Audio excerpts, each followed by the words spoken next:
नमस्कार, मैं डॉक्टर अर्चना त्रिपाठी। प्रयोगात्मक भूगोल के अध्ययन की इस श्रृंखला में इससे पूर्व मैंने प्रक्षेपों के निर्माण के संदर्भ में कई वीडियो शेयर किए थे, जिसमें ग्राफिकल मेथड से विभिन्न प्रकार के प्रक्षेपों का निर्माण किस प्रकार से किया जाए और मैथमेटिकल मेथड से विभिन्न प्रक्षेपों का निर्माण किस प्रकार से किया जाए, इस संदर्भ में मैंने अपने विचार व्यक्त किए थे। आज मैं पॉलीकोनिक प्रोजेक्शन, जिसको बहुसंख्यक प्रक्षेप के नाम से जाना जाता है, उसके संदर्भ में मैं अपने विचार व्यक्त करना चाहती हूँ। इस प्रक्षेप के या पॉलीकोनिक प्रोजेक्शन के निर्माण के संदर्भ में क्या क्या स्टेप्स हैं, इसकी विशेषताएं क्या हैं, इस पर मैं प्रकाश डालूंगी। पॉलीकोनिक प्रोजेक्शन का जो निर्माण सबसे पहले फर्डिनेंड हेसलर ने किया था। ये यूएसए के तटीय भूगर्भीय सर्वेक्षण विभाग के अधीक्षक थे। इन्होंने 1820 ईस्वी में इसका निर्माण किया था। इस प्रक्षेप में ये माना जाता है कि कई कोण, जिसमें पृथक पृथक शंकु हर अक्षांश, ग्लोब के हर अक्षांश को स्पर्श करता है। इसके कारण इस प्रक्षेप का प्रत्येक अक्षांश मानक अक्षांश माना जाता है। इस प्रक्षेप में केंद्रीय मध्याह्न रेखा पर सभी अक्षांश रेखाएं समान दूरी के अंतर पर खींची जाती हैं। प्रक्षेप में अक्षांश और जो देशांतर रेखाएं होती हैं, बॉन्ज पोजीशन की तरह कर्व लाइन या वक्र रेखाएं होती हैं। अब इस प्रक्षेप का निर्माण कैसे करेंगे मैथमेटिकल मेथड से, इसके संदर्भ में मैंने यहाँ पे 4 स्टेप्स को मार्क किया है। तो सबसे पहले जो स्टेप है, to calculate the radius of generating globe, लवकृत गोले का अर्धव्यास ज्ञात करना। जब हम किसी प्रक्षेप का निर्माण करते हैं, सबसे पहले रेडियस का कैलकुलेशन करते हैं। रेडियस बराबर actual radius of the earth upon denominator of the RF, पृथ्वी का वास्तविक अर्धव्यास बटे प्रदर्शक भिन्न का हर। सेकंड स्टेप है the division on the central meridian for spacing the parallel at interval, केंद्रीय मध्याह्न रेखा पर विभिन्न अक्षांशों के बीच की दूरी क्या है, इसको हम मैथमेटिकल मेथड से कैलकुलेट करेंगे। तो इसका फॉर्मूला है d बराबर pi r upon 180 into interval. Third step है the radius of any parallel, जो विभिन्न अक्षांश रेखाएं, क्योंकि इसमें ये माना जाता है कि शंकु को कई कोण विभिन्न अक्षांश रेखाओं पर स्पर्श करते हैं, तो इस प्रक्षेप में हर कोण का जो रेडियस होगा वो आपका अलग अलग होगा। तो विभिन्न अक्षांश रेखाओं का जो रेडियस है, जो त्रिज्या है, जिसके सहारे अक्षांश रेखाओं को ड्रॉ किया जाता है, उसका फॉर्मूला है आर फाई बराबर are cot phi. Fourth step है the division of any parallel for spacing the meridian at interval. इसका मतलब है कि विभिन्न अक्षांश रेखाओं पर दो देशांतर रेखाओं के बीच की दूरी। तो इसको ड्रॉ करने का जो फॉर्मूला है डी फाई बराबर 2 pi r cos phi upon 360 into interval. अब एक उदाहरण के तौर पर जो ये स्टेप्स दिए गए हैं, इनको हम किस तरह से अप्लाई करेंगे, इसके संदर्भ में हम आपको बता रहे हैं। ये एग्जाम्पल है, draw a polyconic projection at 15 degree interval on scale 1/12 crore 50 lakh for latitudinal extent 30 degree north to 70 degree north and longitudinal extent 30 degree east to 150 degree east. प्रदर्शक भिन्न 1:12 करोड़ 50 लाख पर 15 डिग्री के अंतर पर एक बहुशंकु प्रक्षेप की रचना करनी है, जिसका लैटिट्यूडनल एक्सटेंट अक्षांशीय विस्तार 30 डिग्री उत्तर से लेकर के 75 डिग्री उत्तर तथा लॉन्गिट्यूडनल एक्सटेंट देशांतरीय विस्तार 30 डिग्री पूरब से लेकर के 150 डिग्री पूरब है। अब इस प्रक्षेप में चूंकि नॉर्दर्न हेमिस्फीयर का प्रक्षेप बनाना, तो इसमें 30 डिग्री नॉर्थ से और 75 डिग्री नॉर्थ से मतलब है कि हमें जो प्रक्षेप बनाना उसमें 30 डिग्री का लैटिट्यूड दिखाना है। और चूंकि इसमें 15 डिग्री का इंटरवल दे रखा है, तो 13 और 15 को जोड़ा तो 45 हो गया, 60 हो गया और 75। तो हमें इस प्रक्षेप में, क्योंकि प्रक्षेप में क्या होता है कि अक्षांश और देशांतर रेखाओं का जो नेटवर्क है वो सो गया जाता है, तो इसमें 4 अक्षांश बनेंगे, 30, 45, 60 और 75। अब लॉन्गिट्यूडनल एक्सटेंट को अगर देखेंगे तो इसमें क्योंकि 30 डिग्री ईस्ट से लेकर के 150 डिग्री ईस्ट, मतलब पूर्वी गोलार्ध का, जैसे हमारी ये पृथ्वी है, हमारी पृथ्वी का ऊपरी भाग तो ये नॉर्दर्न हेमिस्फीयर हो गया। अगर इसको हम प्राइम मेरिडियन से इस पार्ट्स में इसको डिवाइड करें, ये 0 डिग्री आपकी ग्रीनविच रेखा है, ये वाला भाग जो पूर्वी हेमिस्फीयर है, इसी में 30 डिग्री ईस्ट से लेकर के 150 डिग्री ईस्ट तक का हमें बनाना है, इस पार्ट का हमें नहीं बनाना है। तो 30 डिग्री ईस्ट में कितने आपके देशांतर होंगे उसको बता दे रहे, 30 डिग्री हो गया। इसके बाद आगे चूंकि 150 डिग्री मतलब ज़्यादा, तो इसके आगे चलेंगे, 30 डिग्री 45 डिग्री हो गया, 60 डिग्री, 75 डिग्री, 90 डिग्री, 105 डिग्री, 120, 135 और 150। तो कितने इसमें देशांतर बनेंगे, 1, 2, 3, 4, 5, 6, 7, 8 और 9। तो इसमें 9 देशांतर बनेंगे और 90 डिग्री पे आपका सेंट्रल मेरिडियन होगा। तो 4 डिग्री 4 जो देशांतर बनेंगे 90 डिग्री के वेस्ट में बनेंगे और 4 आपके 90 डिग्री के ईस्ट में बनेंगे, लेकिन सबका जो विस्तार है वो आपका ईस्ट में है, 30 डिग्री ईस्ट है, पूर्वी गोलार्ध में है, और अक्षांश आपके नॉर्दर्न हेमिस्फीयर में है। तो ये 30 डिग्री नॉर्थ से लेकर के 75 डिग्री नॉर्थ है। तो इसका जो सबसे फर्स्ट जो स्टेप है, सबसे पहले रेडियस निकालना है। रेडियस बराबर पृथ्वी का वास्तविक अर्धव्यास बटे प्रदर्शक भिन्न का हर। तो पृथ्वी का जो वास्तविक अर्धव्यास है 63 करोड़ 50 लाख है, और प्रदर्शक भिन्न का हर जैसे कि इसमें एग्जाम्पल में दे रखा है 12 करोड़ 50 लाख। तो 12 करोड़ 50 लाख से इसको डिवाइड किया तो ये इसका रेडियस आया 5.08। लघुकृत गोले का जो अर्धव्यास आया 5.08 सेंटीमीटर। अभी इसी को अप्लाई करके हमें लैटिट्यूड और लॉन्गिट्यूड का जो दो अक्षांश रेखा और दो देशांतर रेखाओं के बीच की डिस्टेंस क्या है उसका हम कैलकुलेट करेंगे। तो सेकंड स्टेप है the division on the central meridian for spacing the parallel at I interval. तो हमें क्या करना है, जैसे ही हमने सेंट्रल मेरिडियन ये 90 डिग्री का निकाला बताया, इस पे हमें विभिन्न जो अक्षांश है 30 डिग्री है, 45 है, 60 है, 75 डिग्री है, इसको हमें दिखाना है कि कितनी दूरी पर दो अक्षांश रेखाओं के बीच की दूरी क्या है। 30, 45, 30, 45, 60 और 75 के बीच की डिस्टेंस क्या है। तो इसका जो फॉर्मूला है d बराबर pi r upon 180 into interval.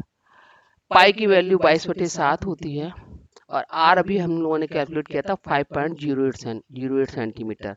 तो हमने इस पे 5.08 सेंटीमीटर लिख दिया। पाई को 22/7 में को करेंगे 3.1416 आएगा और 180 डिग्री आपके अक्षांश हो गए 90 डिग्री नॉर्थ, 90 डिग्री आपके साउथ, तो 180 डिग्री से हमने इसको डिवाइड किया इंटू 15 इंटरवल हो गया 15 का, बराबर आया 1.33 सेंटीमीटर। तो 30 और 45 के बीच के जो डिस्टेंस होगा 1.33 सेंटीमीटर होगा। 45 और 60 के बीच का जो डिस्टेंस होगा 1.33 सेंटीमीटर होगा। 45 और 60 के बीच 60 और 75 के बीच का डिस्टेंस होगा 1.33 सेंटीमीटर होगा। तो हमने फर्स्ट और सेकंड स्टेप से हमने दो अक्षांश रेखाओं के बीच की डिस्टेंस कहती मध्यानिका पर क्या है वो कैलकुलेट कर ली और हमने पृथ्वी का रेडियस ज्ञात किया।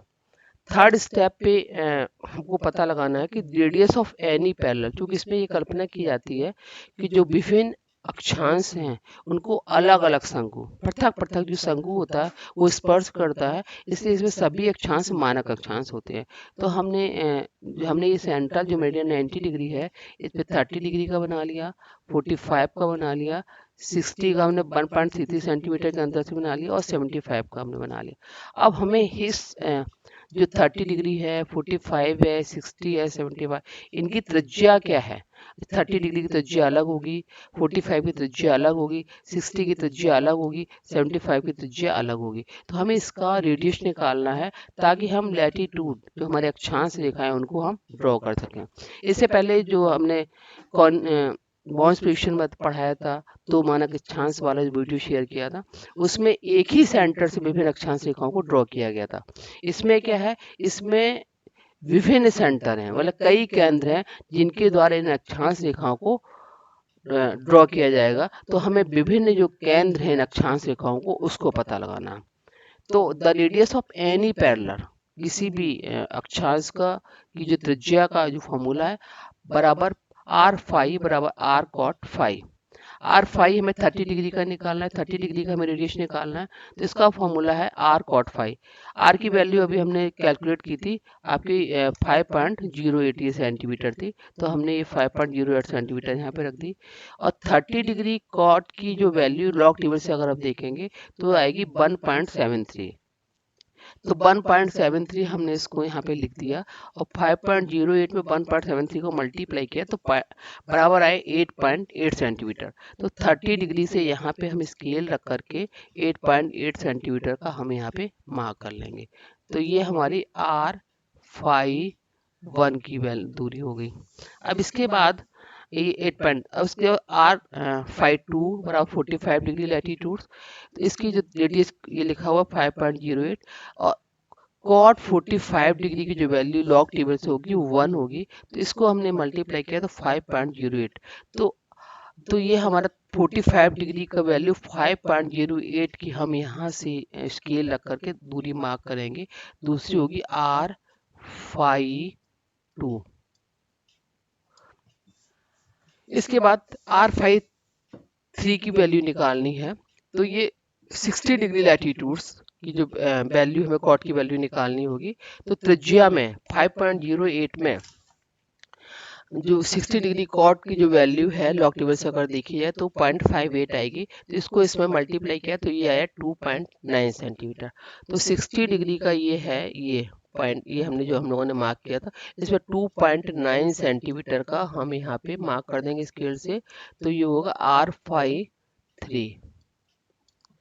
इसके बाद 75 डिग्री का निकालना है कि 75 डिग्री लैटिट्यूड्स की क्या मतलब कॉट की वैल्यू होगी। तो 5.08 पे 75 डिग्री लैटिट्यूड्स के कॉट की वैल्यू 0.27 है, तो 5.08 में 0.27 को हमने मल्टीप्लाई किया तो 1.4 सेंटीमीटर है। तो हमने इसको 1.4 सेंटीमीटर को मार्क कर दिया, तो ये आया आपका R54। अब इसके बाद क्या करना है कि ये जो R51 है, ये 30 डिग्री की है, तो यहाँ से लेकर के प्रकार से हमें एक ये सर्कल खींचना है कंपास से, एक दूसरा ये सर्कल खींचना है प्रकार से, तीसरा हमें इससे करना है, और चौथा हमें इससे करना है। तो हमने ये सर्कल हमने अक्षांश रेखाएं खींच ली हैं। अब इसमें स्टेप हमने अक्षांश रेखाओं का भी पता लगा लिया, तो ज्यों का भी पता लगा लिया। अब हमें ये पता लगाना है दो देशांतर रेखाओं के बीच की डिस्टेंस क्या है। तो अगला जो स्टेप है कि किसी भी अक्षांश रेखा पर दो देशांतर रेखाओं की दूरी का क्या है। अब इसमें क्या करेंगे कि इसका जो फॉर्मूला है कि division of any parallel 5 for spacing the meridian at interval. तो इसमें क्या है कि विभिन्न अक्षांशों पर दो देशांतर रेखाओं के बीच की डिस्टेंस क्या है। तो ये फॉर्मूला ये हमें पता लगाना है। तो इसका जो फॉर्मूला तो हमने ये 30 डिग्री का बना लिया, 45 डिग्री का बना लिया, 60 का बना लिया, और हमने 75 डिग्री का बना लिया। इसके बाद d5 बराबर, इसका जो फॉर्मूला d5 बराबर 2 पाई r cos 5 upon 360 into interval. अब क्या करना है कि इसमें कॉस की वैल्यू में 30 की पता लगानी, और सारा का सारा एज इट इज फॉर्मूला है, सब में अप्लाई करना है। तो d51 30 डिग्री की हम निकालते हैं, दो देशांतर रेखाओं के बीच की डिस्टेंस क्या, 30 डिग्री लैटिट्यूड का निकालना, तो 2 तो ये लिखा ही हुआ है, पाई की वैल्यू है 3.1416 हो गया, आर की वैल्यू हमने जो कैलकुलेट की थी 5.08 यहाँ पे लिख दिया, और cos 30 की वैल्यू लॉग टेबल से देखेंगे तो ये आपकी आएगी 0.8603, ये है। इसके बाद इसमें ई इंटू इंटरवल 15 डिग्री को मल्टीप्लाई करेंगे और 360 से डिवाइड करें तो ये आएगा 1.15 सेंटीमीटर। तो हम दो देशांतर रेखाओं के बीच की दूरी जो हमने चार देशांतर ईस्ट चार वेस्ट में, तो हमने ये मार्क कर दी 1 2 3 और 4। तो 1 2 3 और 4। आपके पास डी फाई 2 45 डिग्री, 45 डिग्री का निकालेंगे लैटिट्यूड्स का, तो 2 इंटू पाई की वैल्यू 3.1416 हो गया, 5.08 हो गया, इंटू 45 डिग्री की जो कॉस की वैल्यू होगी 0.70711 होगा। इसमें हम इंटरवल 15 डिग्री को मल्टीप्लाई करेंगे और 360 हमारे जो देशांतर हैं उनको हम डिवाइड करेंगे तो आएगी 0.94। तो इसमें भी हम 0.94 का इस तरह से हम इसको डिवाइड कर देंगे। इसके बाद इसको भी हमने 0.94 का ऐसे करके हमने डिवाइड कर दिया। इसके बाद डी फाई थी 60 डिग्री का निकालना है, तो 60 डिग्री लैटिट्यूड्स की जो कॉस की वैल्यू है 0.50 है, तो 2 को लिखा, पाई की वैल्यू को लिखा, आर की वैल्यू 5.08 को लिखा और कॉस की वैल्यू 0.50 है, तो इसको हमने नोट किया और इंटरवल 15 डिग्री को यहाँ पे मल्टीप्लाई किया और 360 जो देशांतर होते हैं ग्लोब पर उससे हमने इसको डिवाइड कर दिया तो आया 0.66 सेंटीमीटर। तो नेक्स्ट स्टेप इसको 0.66 सेंटीमीटर ही है।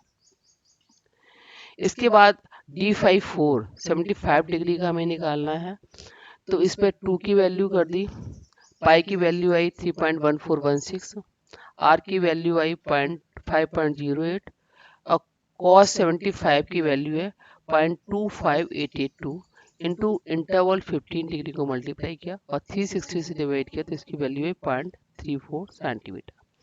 तो हमने प्रक्षेप बनाने के लिए दो अक्षांश रेखाओं के बीच की डिस्टेंस क्या है, दो अक्षांश विभिन्न अक्षांशों की त्रिज्या क्या है और अक्षांशों पर दो देशांतर रेखाओं के बीच की दूरी क्या है, इसके बारे में हमने पता लगा लिया। अब मुझे ड्रॉ करना है कि मुझे कैसे मतलब इस पॉलीगोनिक पोजीशन का हम निर्माण करें। तो सबसे पहले लैटिट्यूडनल एक्सटेंट हमने आपको बताया था 30 डिग्री लैटिट्यूड 30 डिग्री नॉर्थ से लेकर के 75 डिग्री नॉर्थ है, तो हमने बताया कि ये चार आपके अक्षांश 30 45 60 और 75। इससे पहले हमने इसके बारे में आपको बताया था जब एग्जाम्पल दिया था। लॉन्गिट्यूडनल जो एक्सटेंट है 30 डिग्री ईस्ट से लेकर के 150 डिग्री ईस्ट, तो इसमें 30 डिग्री का देशांतर बनेगा, 45 डिग्री का देशांतर होगा, 60 डिग्री का देशांतर होगा, 75 का होगा, 90 का होगा, 105 का होगा, 120 का होगा, 135 का होगा और 1.35 का होगा, 1.20 1.35 ये आपका 135 और 150 का होगा। तो ये लॉन्गिट्यूडनल एक्सटेंट होगा 30 45 60 75 90 105 120 135 और 150 हमें देशांतर बनाने हैं। तो इसमें 9 देशांतर होंगे। इसमें 90 डिग्री को सेंट्रल मेरिडियन माना गया। इसके बाद हमने जो स्टेप बताया spacing of latitude at 15 degree interval on the central meridian, मतलब केंद्रीय मध्याह्न रेखा पर दो अक्षांश रेखाओं के बीच की दूरी क्या है, ये हमने अभी इससे पहले पता लगाई थी। तो क्या आया था 1.33 सेंटीमीटर। ये तो हमने यहाँ पे 1.33 सेंटीमीटर लिख लिया, यहाँ पे 1.33 सेंटीमीटर। इसके बाद calculation of R phi and D phi in centimetre. R phi की वैल्यू हमने निकाली थी 30 डिग्री 45 60 और 75 डिग्री की निकाली थी। तो आर फाई विभिन्न अक्षांश रेखाओं की त्रिज्या है जो हमने यहाँ पे ये कैलकुलेट की थी। विभिन्न अक्षांश रेखाओं की जो त्रिज्या थी 30 डिग्री की 8.8, 45 डिग्री के 5.08 सेंटीमीटर, 60 डिग्री का था 2.9 सेंटीमीटर, 75 डिग्री का था 1.4 सेंटीमीटर।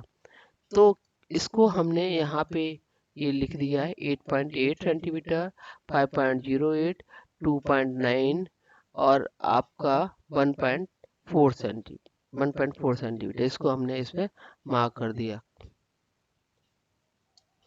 इसके बाद हमें क्या कहते हैं डी टू की वैल्यू वो हमें निकालनी थी, तो वो हमने D2 की वैल्यू हमने यहाँ निकाली है। ये 30 डिग्री की है 1.15 सेंटीमीटर, 45 डिग्री की है 0.94 सेंटीमीटर, 60 डिग्री की है 0.66 सेंटीमीटर, 75 डिग्री की है 0.34 सेंटीमीटर।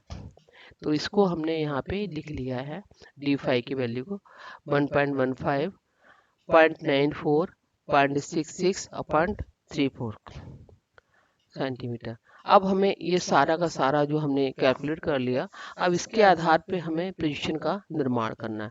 तो सबसे पहले हम क्या करेंगे, जो हमारी R5 की जो वैल्यू 8.8 सेंटीमीटर, इसकी हम एक सीधी रेखा कहेंगे 8.8 सेंटीमीटर रेखा।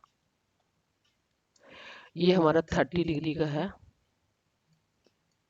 इसकी डिस्टेंस है R51।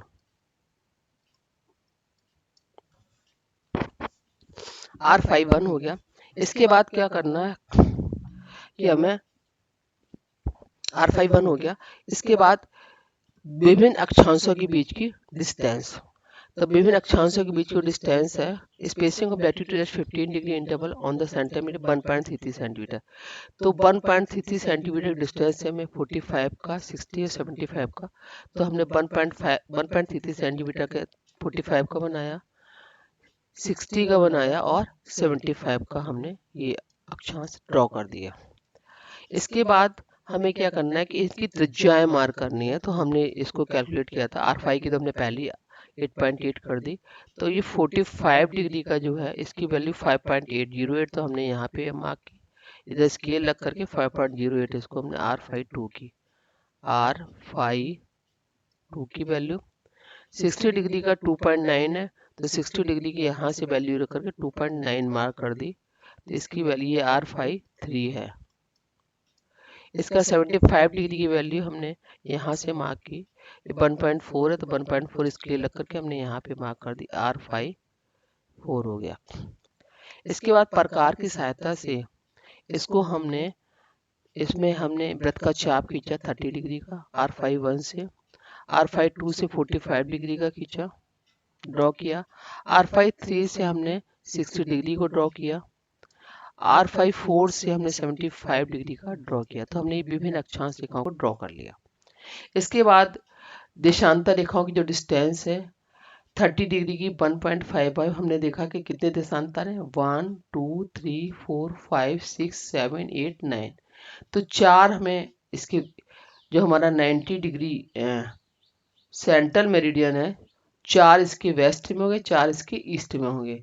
तो हमें 4 को हमें मार्क करना डीप 30 डिग्री 1.55 सेंटीमीटर की 4 मार्क करेंगे, 1 2 3 और 4। यहाँ पे भी 1 2 3 और 4।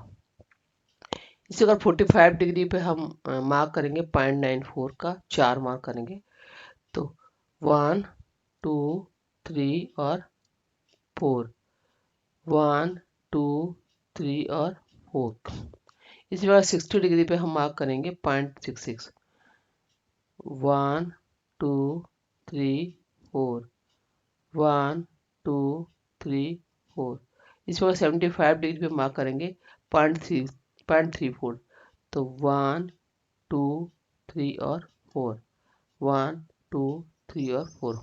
इसके बाद इन जो अक्षांश रेखाएं हैं इसको हम किसी जो हमारा ये पतला तार है या फ्रेंच कर्व होते हैं, तो बहुत सारे कर्व होते हैं, उस पर हम इन कर्वों को मिलाएंगे फ्रेंच कर्व की सहायता से, जो मार्केट में मिलते हैं। तो इस प्रकार से जो विभिन्न कर्व हैं इसको हमने फ्रेंच कर्व की सहायता से मिला लिया। आप फ्री हैंड मत मिलाइएगा क्योंकि उससे सही आपका नहीं बनेगा। आप फ्रेंच कर्व की सहायता से बनाइए, कोई पतला झाड़ू की सीख हो या पतला कोई तार, उससे आप मिला लीजिए। इसके बाद ये हमने इस तरफ ईस्ट में भी मिला लिया, ये इस तरह से मिला लिया। इसके बाद हम लिखेंगे इसको, ये 30 डिग्री है, ये 45 डिग्री है, ये 60 डिग्री है, ये 75 डिग्री है। नॉर्थ लिखना है कि नॉर्थ लैटिट्यूड है। इसी प्रकार से अब हम देशांतर रेखाएं जो हमारी है 30 डिग्री की, 45 60 75, तो इनको देखना है कि इधर से लिखना है या इधर से लिखना। जब भी जैसे ये हमारा ग्लोब है, ये प्राइम मेरिडियन है और 180 आपका यहाँ है, और 180 ये है आपका वेस्ट में है, ईस्ट में ये। तो ईस्ट में इधर से स्टार्ट होता है, जैसे ये 10 डिग्री है, 10 मतलब कम वैल्यू यहाँ से स्टार्ट होगी और यहाँ से स्टार्ट होगी और यहाँ पे 180 डिग्री आएगा। अगर हम वेस्ट में होते तो 10 डिग्री की जो वैल्यू होती वो आपकी यहाँ होती और 180 इधर आता, तो 10 यहाँ होता, 180 आपका यहाँ पे आता। तो इसलिए हमें जो 30 डिग्री है वो हमें यहाँ पे लिखना है। तो हम यहाँ पे 90 डिग्री लिख लिया यहाँ पे, ये 90 डिग्री हो गया। इसके बाद इसके पहले का ये 75 डिग्री, यहाँ पे 90 75 हो जाता है, पास पास ये कंजेस्टेड हो जाएगा।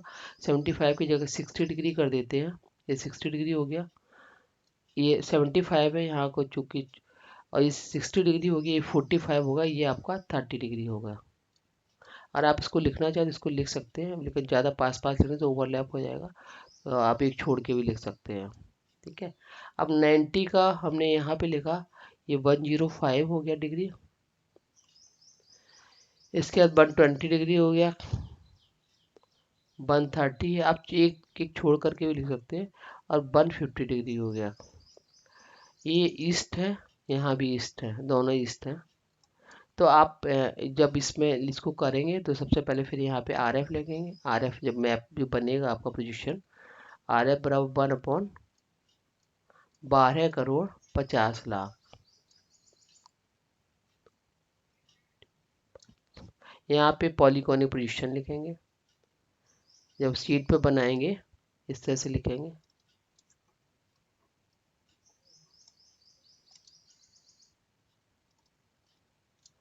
अब इसकी विशेषताओं पे अगर हम ध्यान दें, इस प्रक्षेप की विशेषताएं हैं क्या है। इस प्रक्षेप की विशेषताओं को देखने पर लगता है कि इसकी जो अक्षांश और देशांतर रेखाएं, लैटिट्यूड्स और जो लॉन्गिट्यूड्स हैं, वो सारी की सारी कर्व लाइन है, वक्र रेखाएं हैं। लेकिन इसमें जो सेंट्रल मेरिडियन है, केंद्रीय मध्याह्न रेखा है, वो एक सीधी और सरल रेखा है। इसमें जो अक्षांश वृत्त हैं, विभिन्न केंद्रों से खींचे गए वृत्त के चाप होते हैं। इसमें अक्षांश जो रेखाएं होती विभिन्न केंद्र, क्योंकि R51, R52, R53, R54 से हमने ये अक्षांश रेखाएं खींची हैं, तो इसका मतलब अक्षांश जो रेखाएं होती हैं विभिन्न केंद्रों से खींचे हुए वृत्त के चाप होती हैं। और प्रत्येक अक्षांश, इसमें चूंकि मानक अक्षांश होता है, क्योंकि इसमें ये कल्पना की जाती है कि ग्लोब को पृथक पृथक संघ ग्लोब की अक्षांश रेखाओं को टच करता है, तो इसमें अक्षांश रेखाओं को मानक अक्षांश माना जाता है। इस प्रक्षेप में जो केंद्रीय मध्याह्न रेखा है, सेंट्रल मेरिडियन है, इसके सहारे में मापक शुद्ध होता है, लेकिन अन्य देशांतर रेखाओं के सहारे मापक में वृद्धि देखी जाती है। क्योंकि जब भी सेंट्रल मेरिडियन के वेस्ट की ओर या ईस्ट की ओर जाएंगे, तो इनका जो एंगल है, एक्यूट एंगल है, वो आपका न्यूनकोण मतलब उत्तरोत्तर इसका न्यूनकोण बढ़ता जाता है। इसलिए प्रक्षेपों के जो जैसे जैसे ईस्ट और वेस्ट की ओर जाएंगे, तो इसकी आकृति कैसी होती जाती है, विकृत होती जाती है, क्योंकि अधिक तिरछे हो जाते हैं। तो इसका जो प्रक्षेप जो है का उपयोग कम जो देशांती विस्तार वाले जो देश होते हैं, उनका मानचित्र बनाने के लिए इस प्रक्षेप का उपयोग किया जाता है। तो जो लार्ज स्केल के जो मैप होते हैं, उनका टोपोशीट्स का मैप बनाने के लिए इस प्रक्षेप का उपयोग किया जाता है। धन्यवाद।